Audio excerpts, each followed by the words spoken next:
We'll be looking at two different scripture passages this morning that will serve as our main text. The first comes from the very first book of the Bible, Genesis chapter 3, and we'll be looking at verse 15 there, so Genesis 3:15.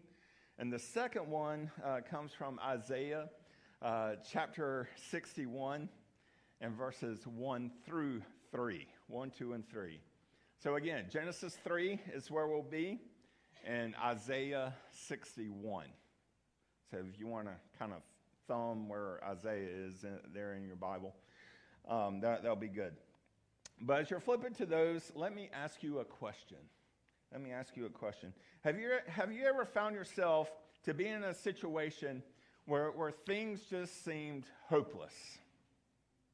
Things felt hopeless. Things seemed hopeless. Where all you could see was the problem that was right there in front of your nose, in front of your face. You know, maybe it was a time of loss. Man, I'll tell you guys, thinking about Craig, I was over there Friday afternoon, and I walked in. Ann had gone to get her hair cut, and I walked in, and Justin, their son Justin, greeted me at the door, and we went in, and the hospice bed was there, and I went up to Craig. I said, "Craig, how are you?" And last few days before he passed, Craig was all over the place. He wasn't really coherent. He would be making noises, but he was sleeping off and on, that sort of thing. But I went up to him, and in the very moment, I asked him that question, "Craig, how are you doing?" And he gave me a 2-word response, "Not good." And then he went on to being how he was over the last week. And I was just sitting there beside his bed with their son Justin, and he just kept hollering out, "Help me! Help me!" I stayed for like 40 minutes after that. Justin and I were talking, and during that whole time, he was just making these noises and calling out for help and all that kind of stuff, and I felt hopeless. I wanted to help the man, and I'm sure his son Justin did too. But, I went out to my car after I left. I got in my car. I called my wife, Erin, and she and Tanya were going to a conference in Greenville this weekend. And I was like, I'll be surprised if the man lasted through the weekend. That was my prayer. I was like, "God, just help the man." And then yesterday morning, he was called home. So God had a plan. So, hey, speaking of which, I forgot to mention this during the announcements, but Craig will have a celebration of life service here at Stony Brook this Saturday, the 12th. I think it's going to start at 2, but myself and Mark Woolard, our former minister, will be tag teaming the service. So make plans for this coming Saturday, April 12th, around 2 o'clock. So, and we'll get an official email sent out to everyone. So, but yeah, hopeless times. Like I said, maybe it was a time of loss. Maybe it's a time of uncertainty. Maybe your hopeless time was just a time of failure. And in that time, or maybe in those times, you wondered if things would ever change. You wondered if things would change. That feeling of waiting, of longing for something better. Hey, that's something that each and every one of us, that we experience. And that's what this new sermon series is all about. This series is called It's Blank, but blank is coming. Each week this month, we'll acknowledge a hard reality, something that's difficult, something that's broken, something that's dark. Man, that sounds really good, doesn't it? But let me tell you, we won't stop there with those things, something that's dark or broken or difficult. Because, friends, with God, the story is never over, is it? The story with God is never over. You know, in this series, we'll declare that hope is on the way. And every single Sunday, beginning today on April 6th, we'll fill in the blanks, these blanks that you see on the graphic there. We'll fill in the blanks, moving closer to the greatest moment in all of history, the moment when Jesus Christ resurrected from the dead. This series will remind us that even when life feels uncertain or when life feels broken, that God, He has a plan. And His promises, God's promises, they are true. They are true. Today, April 6th, we'll begin at the very start of the story. In fact, you could call it, we're going to look at the very start of our story. I'm talking about of people, of humanity, of mankind. Today's sermon is titled, and these are the blanks, if you want to fill in on your bulletin or if you're taking notes. It's broken, but restoration is coming. It's broken, but restoration is coming. You know, from the very moment that sin entered into the world, brokenness has affected everything. Everything. You know, we see it. We see brokenness in our relationships, don't we? We see brokenness in our struggles. Shoot, we even see brokenness in creation. Think about how biological men and women want to be the other sex. Think about that. Brokenness in creation. Friends, I got some good news for you, though. Are you ready for some good news? God had a plan from the very beginning. God had a plan from the very beginning. He didn't leave us in our brokenness. He promised to send us a Savior, a Messiah. He promised to send us the one who would restore what was lost. In Genesis 3:15, and what we'll take a look at this morning, we find the very first hint. Like I said, there in the very third chapter of the Bible, we find the very first hint of this promise. Right after the fall of man, there in the garden, God spoke words of judgment to the snake, to the serpent. But in those words, there was a glimmer of hope.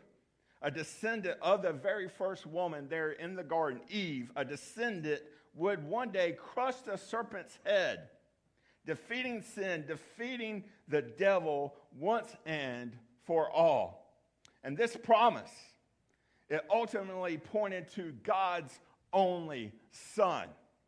He would be the one who would bring restoration. Hey, centuries later, after the fall of man, the prophet Isaiah, and what we'll look at in our second main passage today, he would describe what the restoration, what it would look like. He spoke of one anointed by God to heal the brokenhearted, to bring freedom to those caught in captivity, and to turn mourning into joy or into happiness. And I think a lot of us know, without even saying his name, who he is, who that person is. But hey, when he came, when this person came, he was the one that brought fulfillment to the prophecy of Isaiah.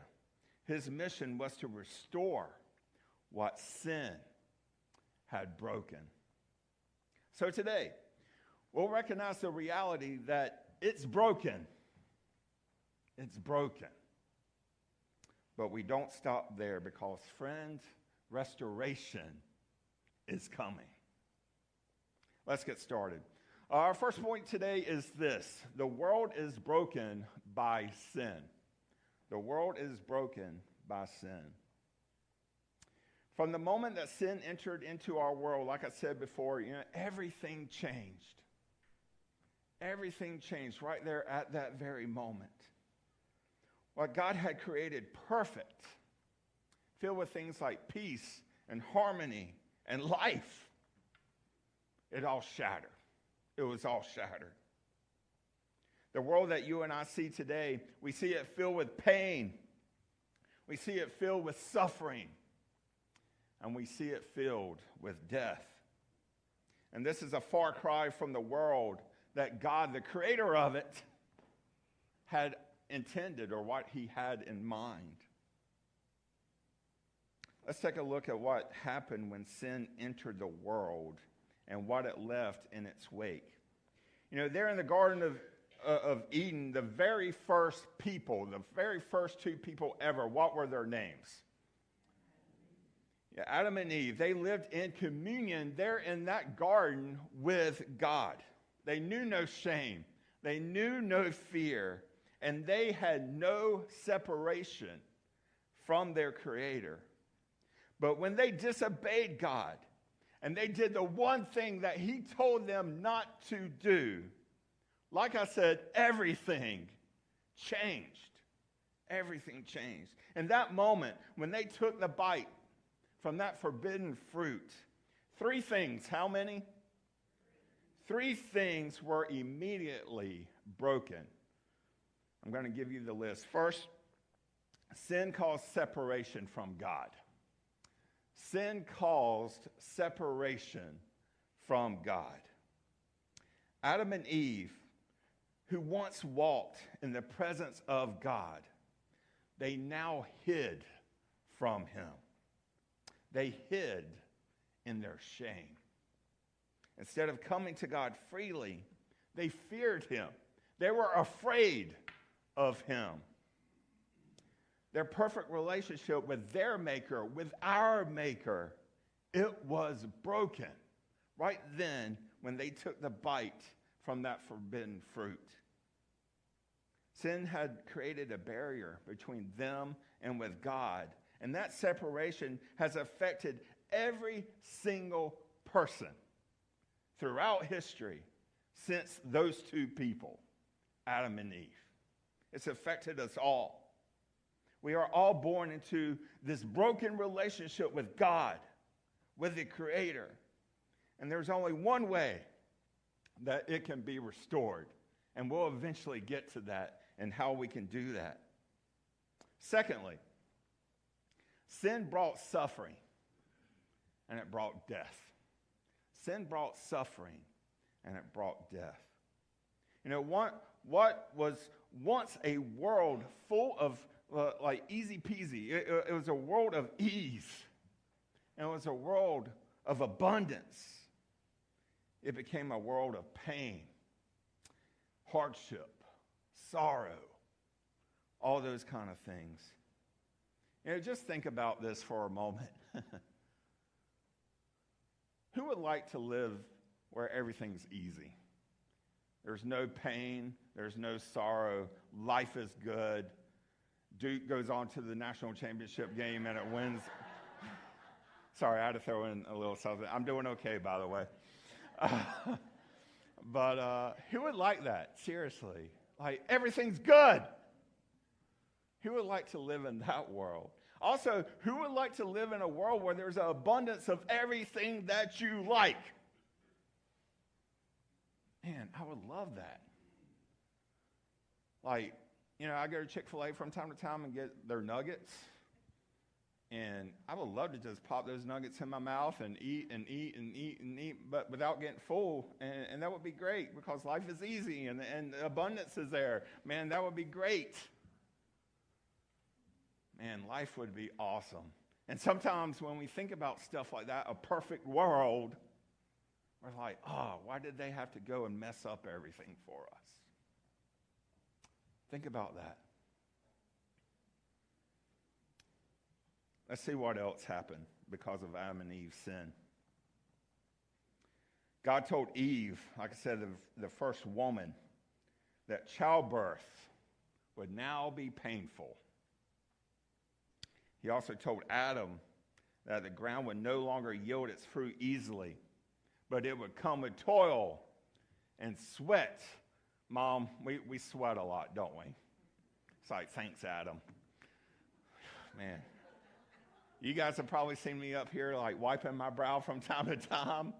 Man, thanks, Adam. That's all I'll say. And hey, most tragically, because of the very first sin, death came into our world. Death entered the world, both physical death and also separation from God. The joy of life with God, how it was originally meant to be, was replaced by the sorrow of living in a world tainted by sin and tainted by death. And the third thing, sin affected all of creation. Sin affected all of creation. Sin didn't just break humanity. Like I said, it broke everything, including creation. Creation itself was cursed because of sin. The once perfect world was now subject to decay, and it was subject to disasters. I think over the last year, we've had our share of disasters around here. Think about our whole entire state, from the mountains to the coast. Think about disasters. And it was also subject to disorder. Things are happening now as God intended them not to happen or to be. But the Apostle Paul, he wrote in Romans 8 that creation itself groans. It wants it. It just waits for the day when creation will be made new. That's what Paul wrote in Romans 8. The whole world was affected when sin entered into the picture. And friends, it still bears scars. And I'm sure if I were to ask each and every one of you today to point out one scar, I'm sure you would have an answer for me. But let me tell you, right there in the middle of the curse, God himself gave a promise. In Genesis 3, even as he pronounced judgment, God didn't leave us. He didn't leave his greatest creation, a.k.a. us, mankind, without hope. He didn't leave us without hope. In our first main text there in Genesis chapter 3 and verse 15, he declared something. And let's take a look at what that declaration was. God said there, and I will put enmity between you and the woman, and between your offspring and hers. I love this part. He will crush your head, and you will strike his heel. Like I said, where did this come from? Genesis what?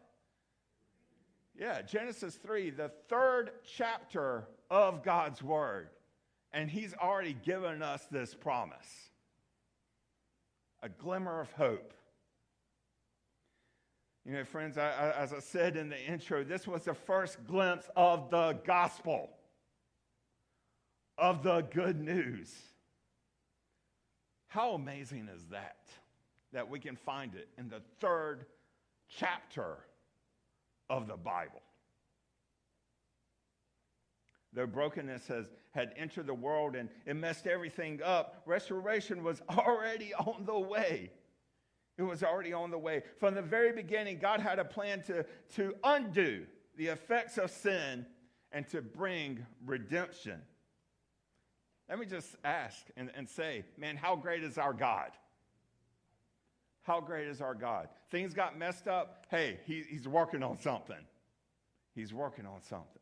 You know, I said just a little bit ago that we can see scars in creation because of sin. You know, there's scars all over the place in our lives. And there's still a lot of brokenness, isn't there? But hey, we are not without hope.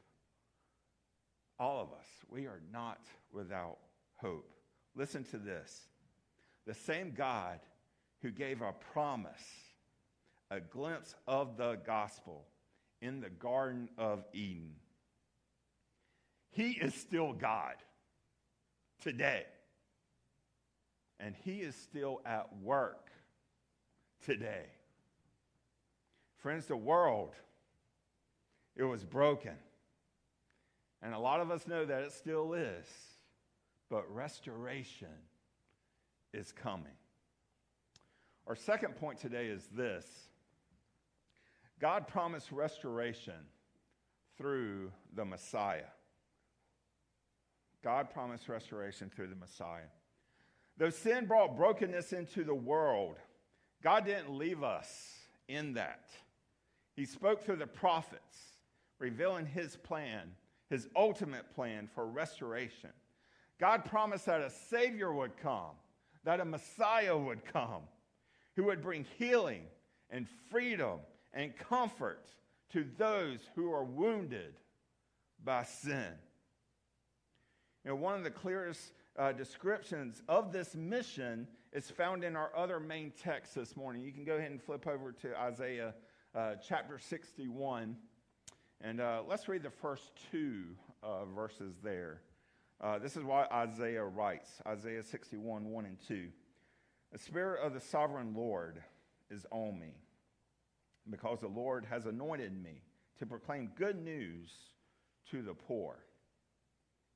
He has sent me to bind up the brokenhearted, to proclaim freedom for the captives, and release from darkness for the prisoners, to proclaim the year of the Lord's favor and the day of vengeance of our God, to comfort all who mourn.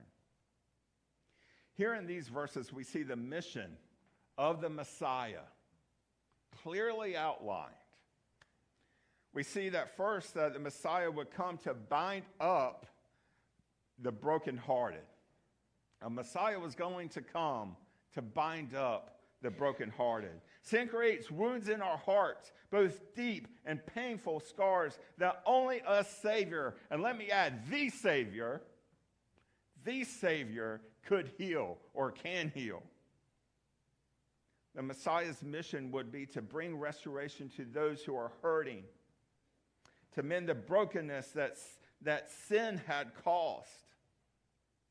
And he would offer healing to the spiritually and also to the emotionally wounded, bringing wholeness where there has been pain. Second, the Messiah, he would bring freedom for the captives. Sin it holds us captive, trapping us in our cycles of shame, of guilt, and also cycles of despair. The Messiah would come to break those chains, offering freedom from the bondage of sin. And this freedom is not just a temporary relief, but it's a permanent liberation, breaking the power of sin over our lives, breaking the power that sin holds over our lives, and giving us the freedom to live as God had originally intended for us to live. And finally, the Messiah, he would come to comfort all who mourn. All who mourn. You know, sin brings sorrow. And the world is full of mourning because of the pain that it causes. But the Messiah, he would bring comfort. He would replace despair with hope, and sorrow with joy, and mourning into peace. Those who grieve would find solace in the presence of the Savior, knowing that he is the one, like I said, the one who can restore what was lost. And he is the one who can make everything right. You know, these promises from God through the prophet Isaiah, they pointed to the coming of the Messiah, the one who would heal and the one that would free and the one that would comfort. While the people of Israel longed for the promise to be fulfilled, we now know that the Messiah, we all know that the Messiah has come. And he is the one that's going to make all things new.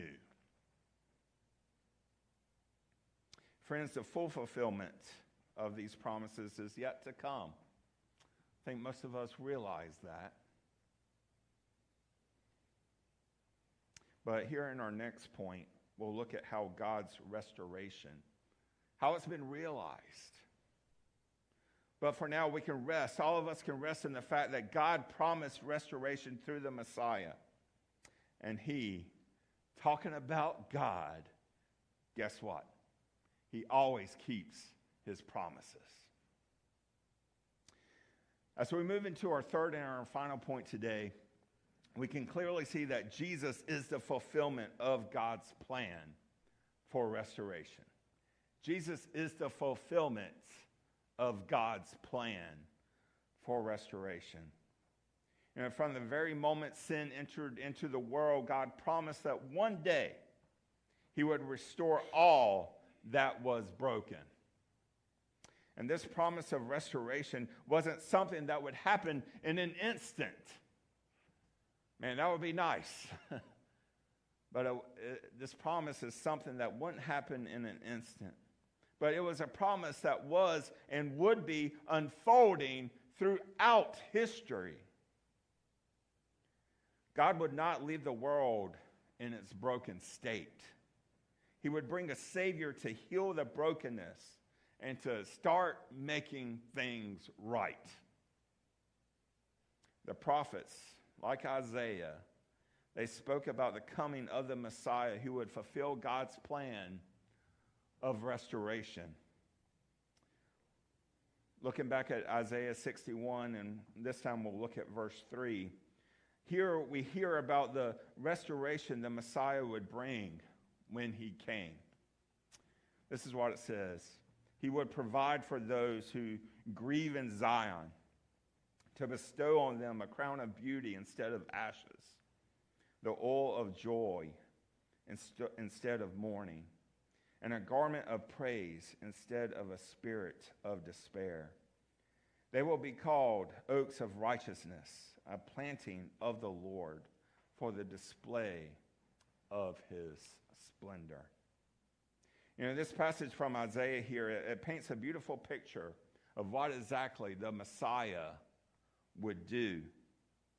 For those who are mourning and those who are grieving, he would give them beauty instead of ashes. For those who are in despair, he would give them joy. And he would also give them praise. You know, friends, this was a promise of restoration. A promise of restoration. The world was broken, but God was sending someone who would make it new again. The people of Israel, they had waited for a long time. You know, they had waited for this promise for a long time, for centuries even. They had waited for the Messiah. They longed for the day when the Messiah would come and restore the world to its intended glory. Those folks, they didn't know exactly when or how all of this would happen. But they held on to the hope that God's plan of restoration was coming. And when Jesus finally arrived, he was the fulfillment of this promise that Isaiah wrote about hundreds and hundreds of years before he actually came. The people of Israel had been waiting for a Savior. And when Jesus came, he was the Messiah that a lot of folks, the Israelites, that they had been waiting for and that they had been anticipating. I want to take a time out, though, real quick. And so many people thought that when the Messiah actually came, that they were going to come in power, in wealth, in might, in all those things. But let's go back to the events and the story of the very first Christmas. Was there peace in the land? No. Rome had already started and they were coming in and taking control and all that. Herod wanted to be the only king in that land. But think about this baby boy. He didn't come in power. He wasn't born and put and placed up into a crib in some palace. I want you to think about our dark, lowly stable, a barn with animals in it. A said baby placed into a manger, a feeding trough that animals ate from with fresh straw, staring up at his two earthly parents. Think about the humbleness there in that scene. That was the Messiah that we were given. He wasn't some big, bold baby with paparazzi following him around. It wasn't that at all. Times are crazy. But he was given to two people. And he was put into a feeding trough with fresh hay in it. That was his first bed. The Messiah had come. But from that moment on, he was the one who would bring the restoration that was promised by God. He was the answer to his people's brokenness. He was the hope that these people had been longing for. Although the full work of the restoration would come later through Jesus' death and his resurrection, Jesus was already beginning the work. I mean, you think about even like when he was 12 years old, his parents, they had gone from Nazareth back into Jerusalem to celebrate the Passover, and they were on the way back, and, we think they didn't have phones and stuff back then. They didn't even have cool walkie-talkies. And it was custom for women to travel together and men to travel together. And once Mary and Joseph finally came to be in the same place, they were like, "Where's Jesus? I thought you had him." "No, I thought you had him." Where was he? He was in Jerusalem still, right? He was at his Father's house, schooling people way older than he was about kingdom work, about kingdom promises, about the things that he was there to start doing. And how old was he? 12. Like I said, from that moment that he was in the manger, he was already beginning that work. The arrival of Jesus was just the first step in God's plan to restore all that was lost. You think about Jesus' life, his teachings, and also the miracles he performed. All of these were a foretaste of the restoration that God had promised. Jesus didn't come simply to bring a message of hope. He was the hope. He was the hope. He was the promised Messiah who would make things new and make things right again. The restoration of the world was coming through him. The people of Israel, they were looking for someone to heal their brokenness and set them free and to bring joy to their mourning. And as I've said, Jesus, he was the only one who could do it, who could do these things. Jesus' arrival on or to this world or this earth, it was a defining moment. It was a defining moment. The promise of restoration was becoming a reality, and Jesus was the fulfillment of everything that Isaiah and the other prophets had spoken about. You know, as we wrap up today, the world was broken. And hey, I think, all of us know that it still is. But from the very moment that sin entered the world there in the Garden of Eden, everything changed. The perfect harmony between God and creation, it was shattered. It was broken. And sin left its mark on every single aspect of life. Brokenness became a part of the human experience. It became a part of our life. Sin did. There's separation from God. There's suffering. And there's also death. Once sin entered the picture, this world, would never be the same again. But hey, here's the good news. From the very beginning, like we've talked about, God had a plan to fix what was shattered. Even in the garden, as Adam and Eve, they chose to sin, God spoke of a promise, and it was a promise of restoration. That promise, like I said, spoken in Genesis 3, was ultimately fulfilled by Jesus, God's only Son. Jesus is the fulfillment of God's plan for restoration. He came to bring freedom to the captives, to heal the brokenhearted, and to do all these things that we've talked about today as Isaiah prophesies. But my friends, Jesus came to redeem what sin had stolen. Jesus came to redeem that. He came to bring hope. And again, he came to make all things new. As we enter this season leading up to Easter, Resurrection Sunday, let's hold on to this truth. It's broken, but restoration is coming. Let's pray together. God, we love you. We thank you so much. Man, God, you could have just turned your back and walked away after that very first sin in the Garden of Eden. You could have just turned your back on this. But God, I stand here praying to you this morning before this congregation. I'm just so thankful that you didn't.